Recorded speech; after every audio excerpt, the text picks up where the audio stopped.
Baru-baru ini Mawar Afi curhat kepada Hotman Paris dan Melanie Ricardo. Mawar Afi mengurai cerita soal anak-anaknya. Diakui Mawar, ketiga anaknya sudah tahu bahwa ayah mereka sudah menikah lagi.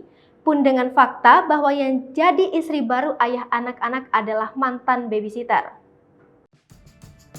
Lebih lanjut, Mawar ungkap ucapan mendalam dari anaknya soal Susi, istri baru Steno. Cerita Mawar itu sampai membuat Hotman Paris tertegun seraya tak percaya. Bahkan saat diajak main ke rumah baru Steno dan Susi, anak-anak Mawar selalu enggan. Mawar Afi curhat bahwa mantan suaminya jarang ketemu anak-anak. Diakui Mawar, Steno selalu pulang lewat dari jam 9 malam saat anak-anak sudah terlelap.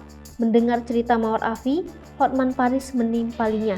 Hotman lantas membanding-bandingnya dirinya dari Steno. Membahas soal nasibnya kini, Mawar Afi pilu karena terancam bui akibat laporan Steno atau pihak mantan suami. Laporan tersebut berlandaskan pada dugaan Mawar yang menuding Steno selingkuh. Melihat Mawar Afi menangis terseduh-seduh, Hotman Paris pun ibah. Ia lantas melayangkan pesan menohok untuk Steno Ricardo. Pesan dari Hotman Paris, kalau bisa berdamai mantan suami dan istri itu. Kalau ada laporan polisi, sudah dicabut saja. Dan Melanie Ricardo mengatakan kalau menurut dia, misal dilaporkan misalnya masuk penjara, itu ibu dari anak-anaknya. Seberat apapun alasan perceraian, cukuplah dipendam berdua. Jangan pernah buka-bukaan ke publik, apalagi lapor polisi. Hingga kini, Steno belum angkat bicara lagi terkait masalah ini. Sebagai informasi, Mawar Afi menikah dengan Steno Ricardo pada 2012 lalu. Mereka kemudian resmi bercerai sejak 11 Januari 2022 berdasarkan putusan Pengadilan Agama Depok tertanggal 7 Desember 2021. Tak lama kemudian Steno Ricardo menikahi Susi Latifah, mantan babysitter anaknya.